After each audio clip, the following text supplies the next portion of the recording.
Well. Welcome, dear viewers, once again in our special broadcast brought to you by Mpuma Kapa Television in collaboration with Amaqhawe Ethu Foundation. These programs, dear viewers, they seek to heighten our understanding and reflect about where we come from, where we are, where we need to be. I'm your host for tonight, Lennox Class, and our guest. We are very happy to be hosting Mr. Lulu Johnson. Mr. Lulu Johnson is one of the citizens of Gqeberha who have been there and actively participating in the liberation of our country. We saw him in the late 70s. Participating in an organization that was called Youth Christian Movement. He attracted the attention of the founders of COSAS, where he eventually joined COSAS and became its president.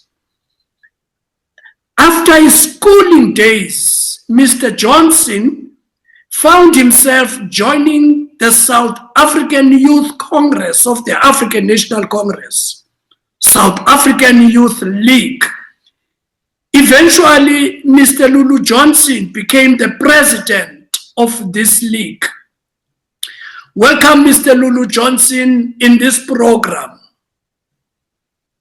Good evening, Mr. Klaas, and good evening to the viewers of Mpuma Kapa, also those that are watching both here and also from afar. Mr. Lulu Johnson, our government has declared this month as the Youth Month. We are very fortunate to have an opportunity to discuss with you. First, Mr. Lulu Johnson, what attracted you into this very dangerous game? We know some of your friends, colleagues, or comrades died at the hands of the apartheid regime in South Africa.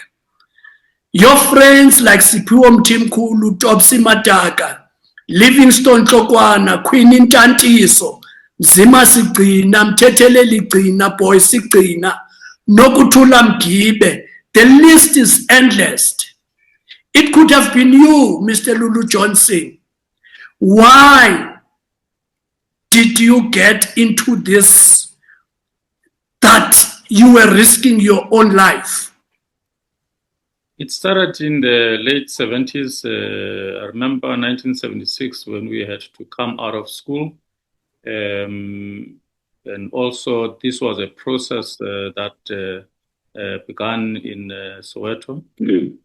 And later on with my two brothers who kept on being arrested from time to time, listening to Radio Freedom at the time, especially in 1976, 77, and also attending some of the funerals that were taking place of some of those that fell. And that was to be the background of one's involvement. And it was only in 1978 that one got to be officially, if you like, formally being involved in what became Young Christian Workers, being recruited by people like Reverend Wawa Kakamba.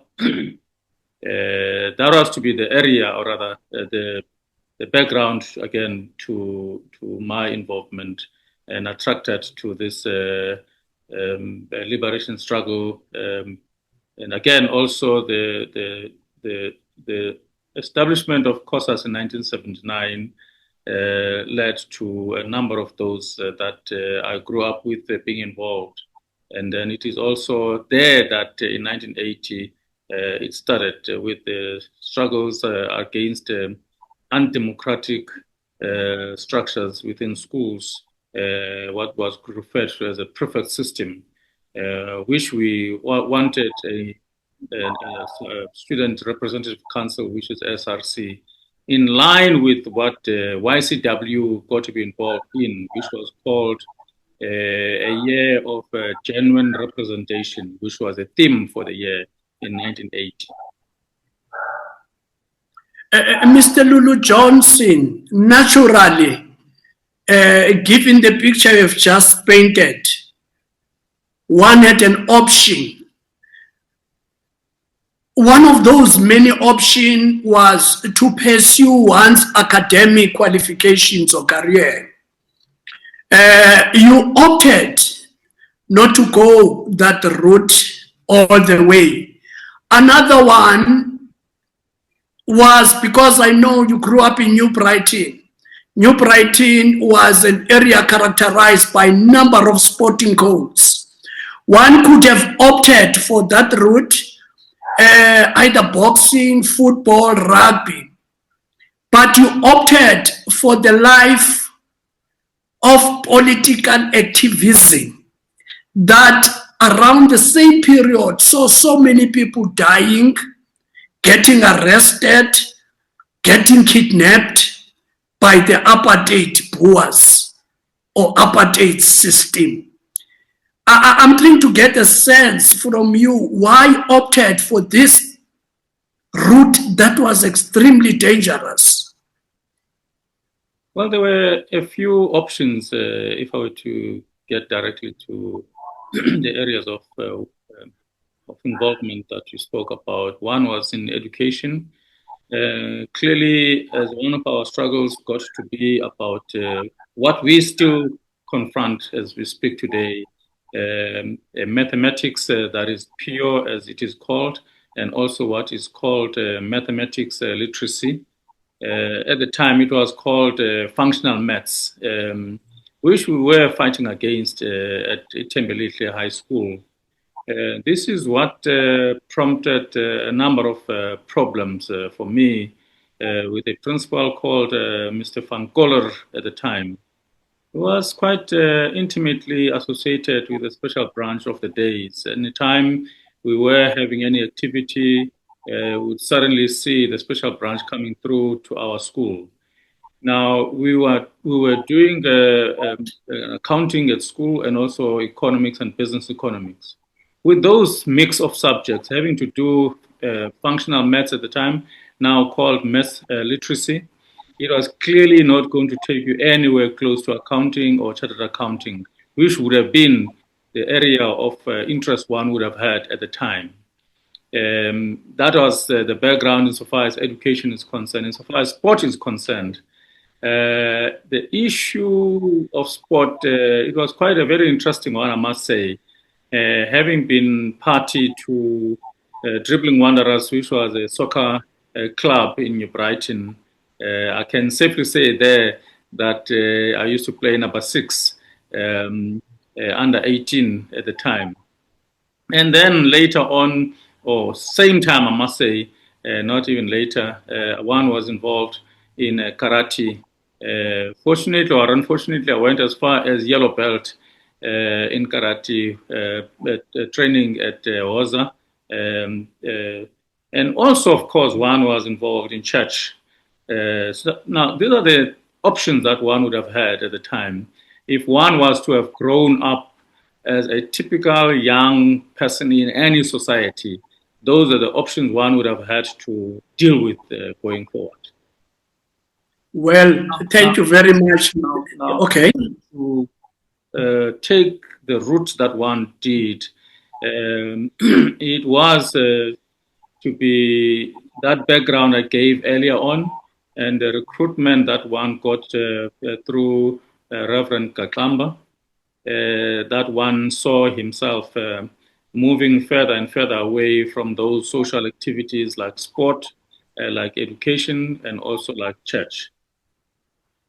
Okay, now let's try then, Mr. Johnson, and fast forward, because right now we have established when it started for you and how it started. Let's fast forward to early 1994. We saw South Africa getting accepted in the global world as a free and a democratic country. Precisely this, among other things, had to do with the efforts of people like you the youth of yesteryear. We've attained number of achievements, including a non-racial South Africa, a very democratic country, a very potential prosperous country, a non-sexist South Africa, a very good and a promising education system. And all these things are the things that you, people like you, Mr. Johnson, you fought for. We saw this as early as 1994.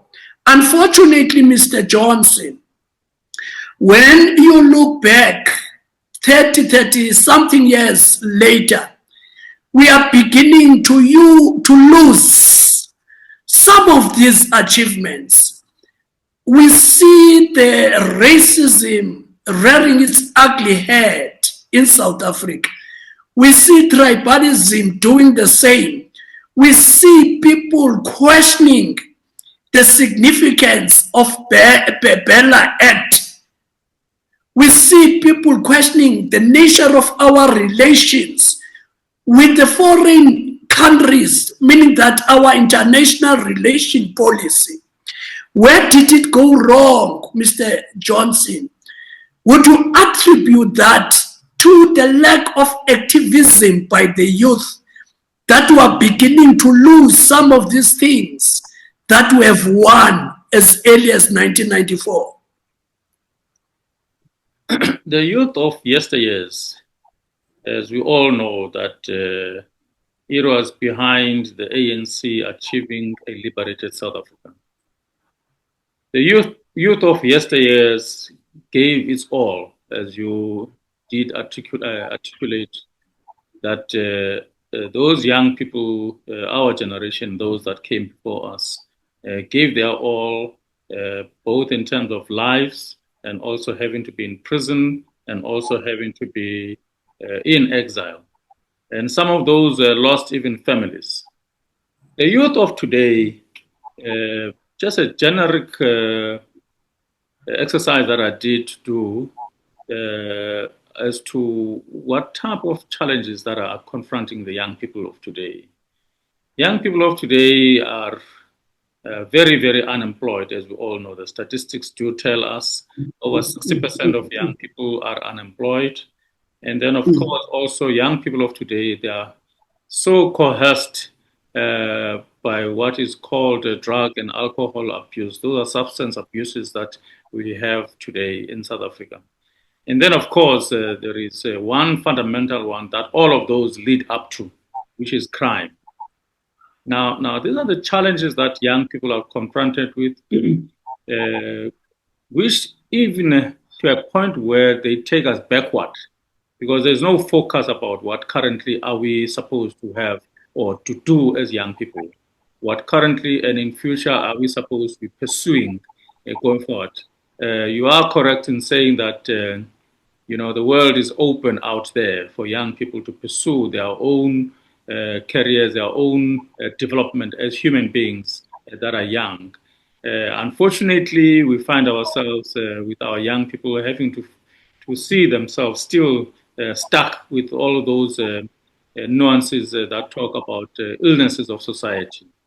Now, these are quite unfortunate, and we have an opportunity as young people. I must emphasize, young people today, they have an opportunity of getting themselves developed and being able to get to be moving towards being able, as young people, contributing towards the development of our society in South Africa with the liberation that has been attained by now.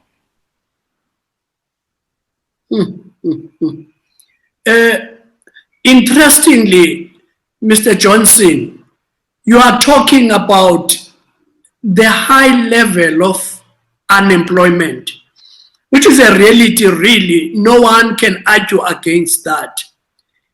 Don't you think that by default, South Africans are socialized to think about going out there and look for employment instead of looking around their situation and say, why don't we come together as 6, 7, and 10 and create a business opportunity? For instance, there's this phrase I fell in love with, Mr. Lulu Johnson. It says, liduma libalele.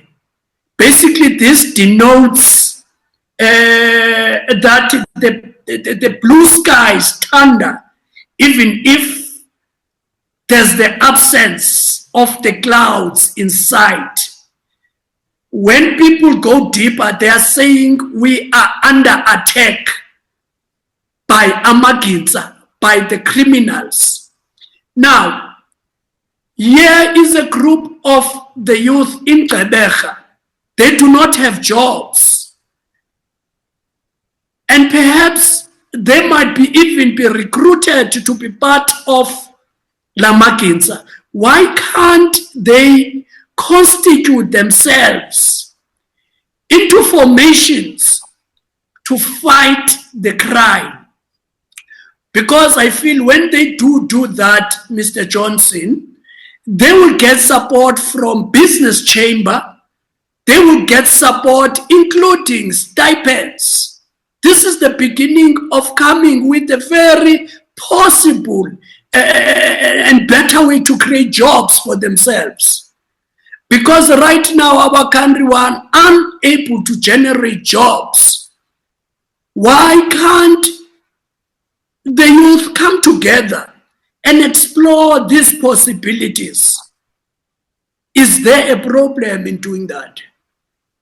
There shouldn't be an issue about that. There shouldn't be a problem about that. The one unfortunate part that talks to this challenge, it relates to having to source employment and also business opportunities only from a government, only from a municipality. And this is a phenomenon that we find it's not only a Gqeberha or a Nelson Mandela Bay municipality issue. Countrywide, where you are located, you find yourself having to source employment and to source business opportunities from that local government. It's an unfortunate phenomenon. It's a phenomenon that we can always do away with. I mean, we have oceans economy in the case of those that are living in the coastal towns, wherein opportunities do exist insofar as ships are concerned. They need to be serviced. They need to be serviced in terms of, mechanical and technical areas. They also need to be serviced in terms of food and other, resources that are required as these ships move from, far distances away from area of departure to area of destination. You have also, cleaning of even your oceans for that matter. And so that now talks to oceans economy. In the area of Nelson Mandela, both here in Gqeberha and also in Kariega, former Utenac, you have your automobile industry that is booming, and what we call this parts that are required to get these cars into what they are at the end of the day. They need to have those components being built into that car. Now, these are typical, industries that are to talk about. And of course, also the last one, talking about young people in this day. In a ward, you have schools, you have churches, that are there. To an extent, you ask anybody in that particular ward as to what is going on in this ward, and the person will tell you first thing about unemployment that exists in that specific ward. Now you have schools, you have churches or other religious formations, and you ask yourself a question: why can't they get their uniforms, out of young people who stay there? Why can't they get their uniforms out of those young people, who are expected to knit those uniforms for those churches or other religious formations? Now, which would in turn reduce, if you like, unemployment. Now, there's a mindset that has to be changed in this instance. moving away from government offering employment and government offering opportunities for businesses. Make and create those businesses yourselves in those schools, out of those wards, in those churches, in those wards that you have, rather than having to sit idly and at the end, obviously, finding yourself, especially as a young person, having to be, drinking and having to be in drugs, and also having to find yourself, idle and seated doing nothing in those specific communities in those respective wards. Now, these are the challenges that you really need to have to deal with directly. What we do have currently with the young people that of today are young people that really are not moving with the times. The times have changed. We have new technologies that are out there. You have all what it takes to say we are now in a changed world. Yes, away from apartheid, that world has since changed. Yes, we are now in 1994, wherein liberation has since been achieved, but we have to move beyond that for us to be able to say, yes, we are indeed in a changing and also a changed world that requires young people with a changed mindset for us to be able to move forward into what is referred to a truly liberated South Africa, both in terms of politics and also in terms of the economy. Wow. Mr. Johnson, I love the way you are propagating a bit of a shift in the mindset. Now, we are going to give you a challenge towards the end of this program. And believe me, we are going to invite you again to come back to the viewers of Mpuma Kapa and try and reflect what is it that you have been able to achieve given this and many things that you are going to say here. In the next 3 minutes before we go to our break, I just want to shape or condition the youth listening this program. Mr. Johnson, how would you characterize the youth that is not very much active in shaping their own future in any society? Please paint a picture and characterize that kind of the youth. When we come back, we'll talk about it. How would you paint the picture of the kind of the youth that wakes up, eat, follow the sun, and do nothing in terms of activism to shape and to change their own future? How would you characterize that youth?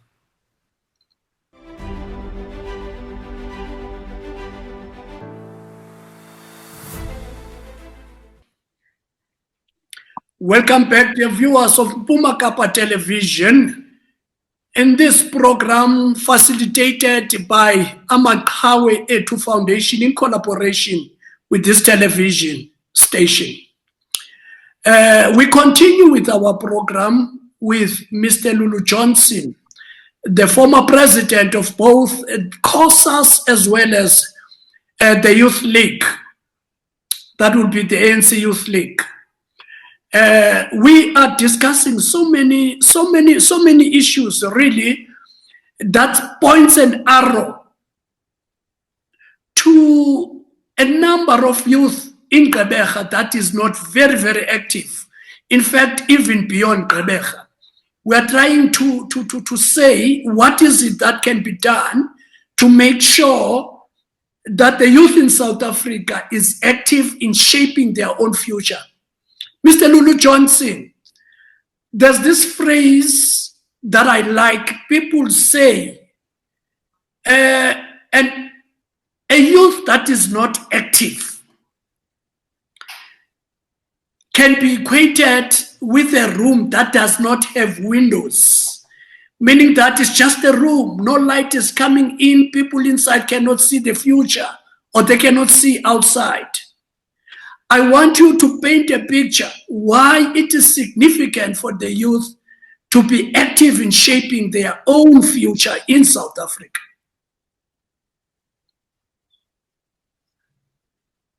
By definition, you have painted yourself a picture that says, indeed, the youth is the future.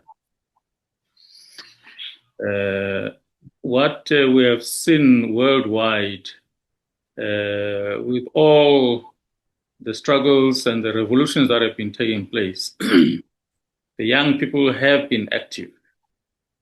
They have been active. Generally speaking, young people are an active cohort in society, active in a good way and also active in a bad way. But we choose to follow the good way. The good way because we have good intentions. Good intentions that develop the country, that get these young people to be active as being part of this development. Young people have and are expected to study. That's the first assignment of young people as they grow up. Young people are expected to enterprise and also find themselves in active jobs. To an extent, young people are expected to be researchers and developers of new ideas in society, both nature and natural, and also in society, insofar as making sure that there is a brighter future out there for all, as we speak. Now, young people, therefore, find themselves in South Africa being in a situation where they are almost despondent. They find themselves literally having to sit in corners the whole day. That clearly is not the way to go.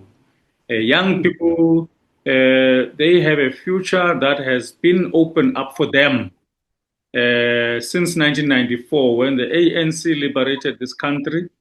Young people are expected, therefore, to take those opportunities provided by the world having been opened up with the new democracy that we have. Whether you want to study medicine, government is able to say, go to Cuba if you like, go to China if you like. If you want to study engineering, go to Germany, go to America, go to China, so that you are able to get yourselves in a wider horizon, not to find yourself limited to what you have and what you see. You still have those, I must say, in our societies that grow up and literally stay until they are very old in a particular city, which is quite unfortunate. But the young people, as we speak today, the world has since been opened up with all those struggles that have been fought for by those among ourselves and those that came before us. So we have a responsibility, therefore, as young people, to make sure that the opportunities provided are usurped, are grabbed with all, the 8 hands that you have as a young person. Mr. Johnson, I cannot pursue this point that I'm about to pursue with you without referencing Amaqhawe Ethu Foundation. This foundation is based in Gqeberha. They're doing a very great job. Without them, many people that are being recognized today are being recognized because they lifted few of their fingers to say to the President of South Africa, President, there's an old man called Tatu Chuchu who did 1, 2, and 3 for this country. Please try and honor or accord her one of the national orders. There's one Tata Umo Kikekisani that Amaqhawe said, Mr. President, please consider this old man, Molly Blackburn, Utatu Mono Patela. The list is endless once again. You see, the challenge that I spoke about before we went on break, I would like Amaqhawe to take this challenge There are government departments that are offering opportunities to the people of South Africa and to the youth in particular. Case in point, Mustela, the Minister of Small Business, she says, I have the budget worth millions. I'm ready to give support, that is financial support, to the youth of South Africa to start spaza shops so that they begin to compete in that space. I would like to place a challenge to Amaqhawe to say, work on the program where you invite Stella Abrams to come to Gqeberha and empower the youth of Gqeberha about these opportunities so that they do not begin to go out there and look for jobs, but run their own businesses. There's so many opportunities. So I want to challenge you, Mr. Johnson and Amaqhawe, to invite this minister to come. Now, what is it that you are going to do in that direction? I want you to commit yourselves so that when we invite you tomorrow, we ask you, how did it go? We have a process in motion as we speak now that talks about a need for training in the vocation and also other soft skills like services, among others. Having approached one state-owned enterprise that is involved in defense, and also having been able to engage with a training company that seeks to make sure that, especially focusing on the children and grandchildren of our heroes and heroines, that we would really wish to see their legacies unforgotten, to an extent that not only having to have these legacies of these unsung heroes and heroines, we also having to make sure that their children and their grandchildren and their great-grandchildren are able to see that our fathers and our mothers did not die and did not participate in vain in the liberation of our struggle, or rather of our country as we speak today. Now, what we have there, it is to get those young people to be trained in areas like, as we said, that we have a very strong automobile sector in our respective area called Nelson Mandela. We have this part of our country being the only one in the whole world that has got what is referred to as the Big Seven. Big Seven here will include the sharks and also the whales, so that tourism must indeed boom. These young people must be trained in those specific areas that talk about tourism, and also to cook as well. They call it culinary. These are the areas that require such training activities. At the end of the day, it is for them either to get into jobs, but most importantly, for them to find themselves owning these businesses that supply the components in those motor vehicles that are being assembled in the areas, that are able to grow tourism as far as, if you like, Jeffreys Bay, where those areas, including Ado, a national park, where those areas provide such services. And of course, also with so many restaurants that we have here, these young people must be able to be the first people of choice to be employed, and also to grow their own businesses in areas that talk about providing of restaurant facilities, or other services in the form of food. Now, these are the areas, as I said, that require such training. And so far as Minister of Small Business is concerned, it is indeed the area, small business, so to speak, that we'll have to reach out to. and of course also to the sitters of this world that must come on board in making sure that, of course, we are not going to be confining ourselves, to the children and grandchildren of those heroes and heroines. With the need and the demand that is there, we shall have to respond expectedly in making sure that young people find themselves being active. It is quite an anomaly, in a country where the opportunities exist for these young people not to grab those opportunities by their eight hands. It is indeed a challenge that young people have to confront themselves with, failing which, they find themselves having to commit crimes, failing which they find themselves having to make it possible for them to be in prisons, and which is quite unfortunate for some of those. Young people in this country have a responsibility to make sure that they grab opportunities that are presented both by private and also both by public sectors, in other words, government and also state-owned enterprises. Wow, linking to that articulation, Mr. Johnson, I think it was on the 26th of May, our former president, Mr. Thabo Mbeki, had an engagement with Dr. Mbuyiseni Ndlozi. And one of the things that they spoke about was how some of the countries in Africa are taking serious the liberation history of our country.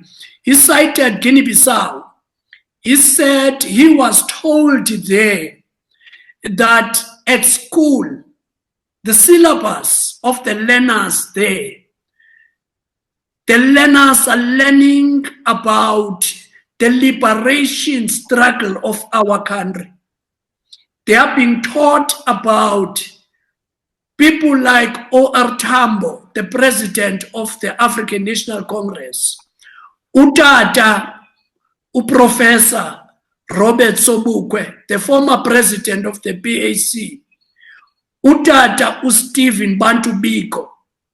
Now, for us as a country to make sure the information that is only known by the few, those who are involved in the struggle, don't you think it will be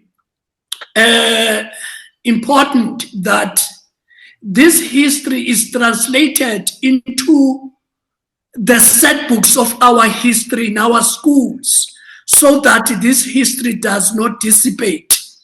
What is it that we are going to do as the yesteryear leaders of our country to make sure that this history does not die when you yourself or your comrades die?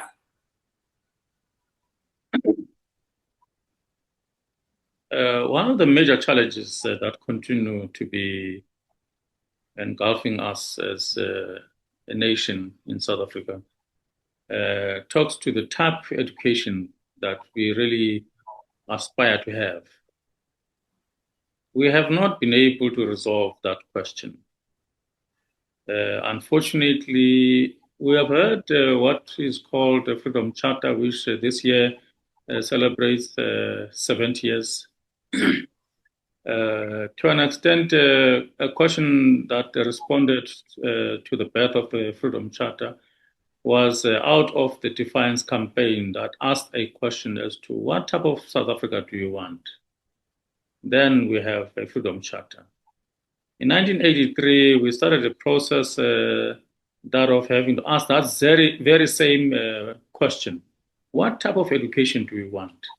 Hence, we engaged in a process of what was referred to as Education Charter campaign, which unfortunately, with the banning of courses in 1985, with all the work that was done, it really didn't go further. However, an opportunity still exists for those that are in the education sector to make sure that that process of an education charter is taken forward. It is taken forward because we want to respond to a question as to what type of education do you really want? because it touches on what is referred to as the curriculum type of that we have as a system within our education system. I was shocked the other day to learn that area of responsibility of drawing up a curriculum has since been privatized by the education department.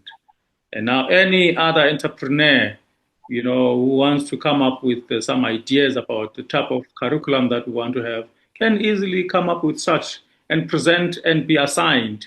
There you are dealing with a very, very serious problem as a country if we continue to privatize curriculum, because it has ideological connotations, if you like, that we will have to talk about going forward. The developmental states that we want to have, because that curriculum having been privatized, being drawn out of, by some of those entrepreneurs, it is definitely not going to assist us going forward in achieving what we want to achieve as a country. Ours is at the hands of those few entrepreneurs that we have.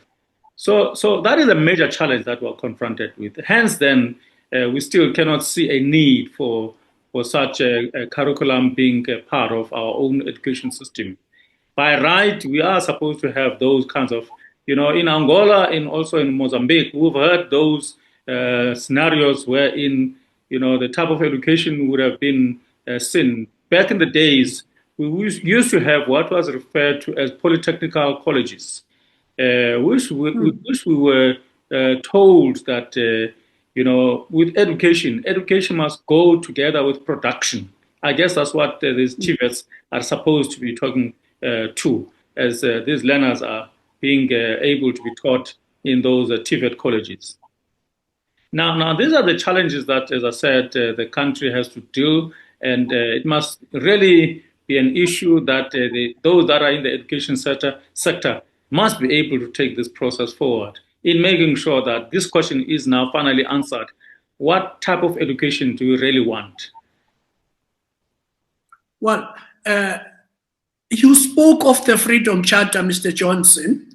The Freedom Charter articulates all this vision and what found expression in our constitution.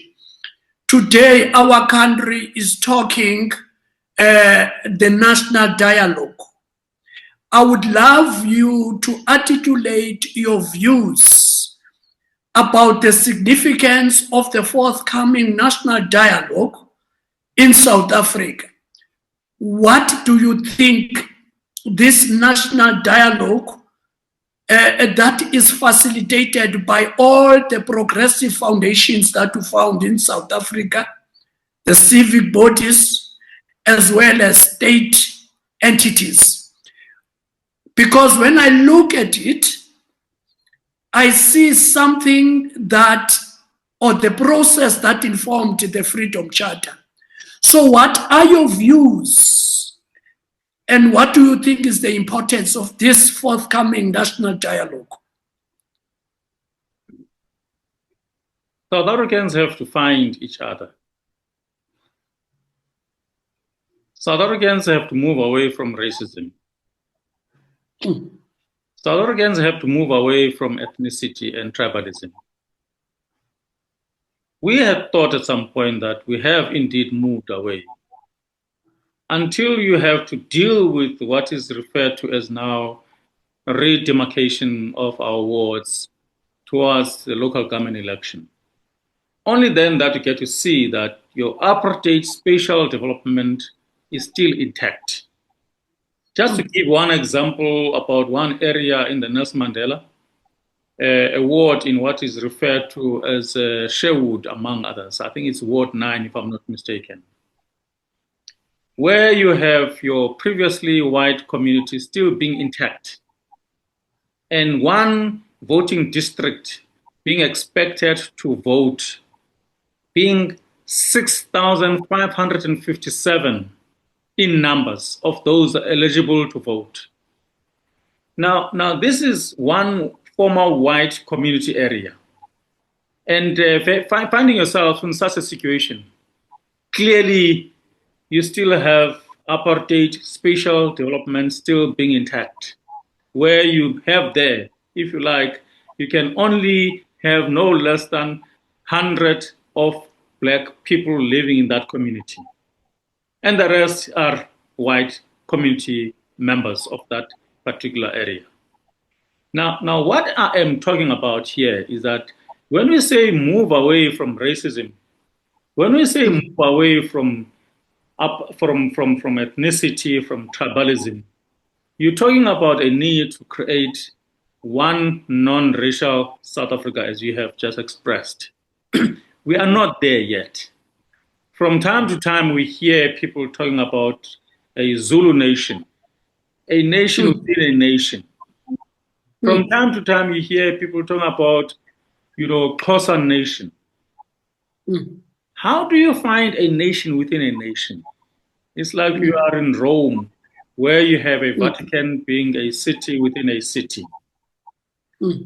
We have one country in this country, and that country is a unitary state. We have to have one agenda that speaks to a need for us to be able to say, at the end of this dialogue, we need to find each other. We need to be able to say we have moved away from apartheid colonial system to a non-racial in practice. The ANC stands for a non-racial society. The ANC is expected to be a non-racial movement. We have been really moving backwards as the ANC insofar as non-racializing the existence of this movement. Unfortunately so.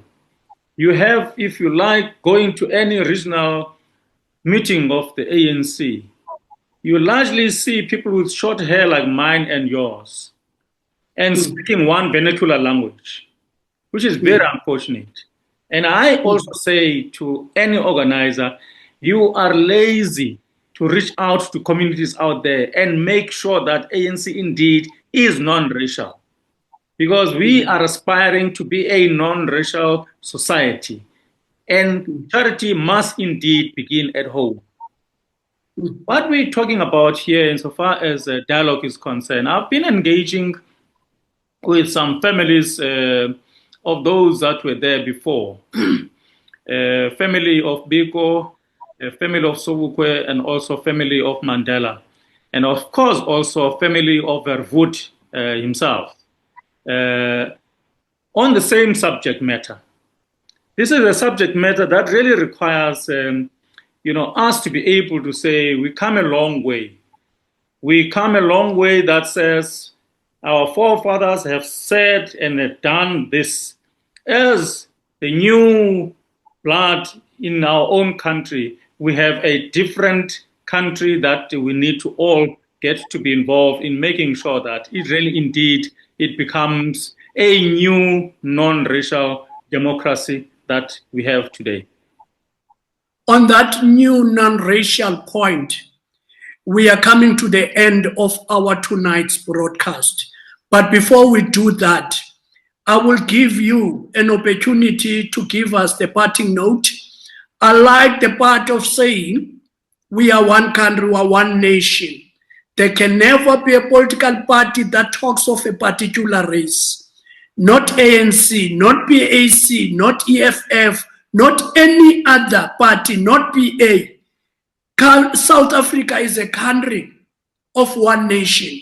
Now let me give you a parting note opportunity to say anything you want to say. And thank you the people of Mpuma Kapa world for inviting and allowing us into their sitting rooms. Now I'm giving you the final word. Well, I must start off by saying the lessons that young people of today must learn from those that were there before is that, among others, they must be selfless. They must stop being individualistic. They have families, they have communities. They have families that must be attended to, families that must be made sure that they have indeed a future, they are safe, and they're able to live a life that is better. They must move away from self-destruction. Young people of today must move away from self-destruction, from drugs and from crime, because those are elements of self-destruction. And then, of course, also they must fight against crime and make sure that those that are in prison must be made sure that their cell phones are not abused any further. Those that are involved in prison, rather in criminal activity away from our society in prison. It's a matter that we have really been talking about, that those cell phone usages must be jammed so as to make sure that no crime is further and furthered actually away from prison. Indeed, South Africa, it must start with young people, where non-racialism is to be seen in active engagements, whether in education or whether in sport or whether in churches and so forth. Young people, as they say, are the future, and they are indeed must be able to make sure that they cross lines along racial lines, they cross lines along tribal lines, and also ethnic lines, and also language, of course. You must be able to see that this Afrikaner young person is able to speak Venda. This young person who is from KZN is able to speak, Afrikaans properly. Now, this is what we really need to make sure that we achieve. It's not an easy one, but let's get ourselves being actively involved in those programs, create those programs, actively making sure that indeed we are going to achieve a set program. It cannot be about the future generation or generations where you hear people saying that that is a subject matter for the future generation or future generations. We can and we have an opportunity to do that as we speak today. Thank you very much, Ntate Lulu Johnson. As we've promised, we are going to bring you once again here so that you give us an impression or an update how far you've gone. We've come to the end of our broadcast tonight. Indeed, these are the building blocks of what we normally refer to as towards the better life for all. Thank you for allowing us into your sitting room. Thank you, Kabecha. Thank you, Mpumakapa. Certainly thank you to Amaqhawe Ethu Foundation. Good night.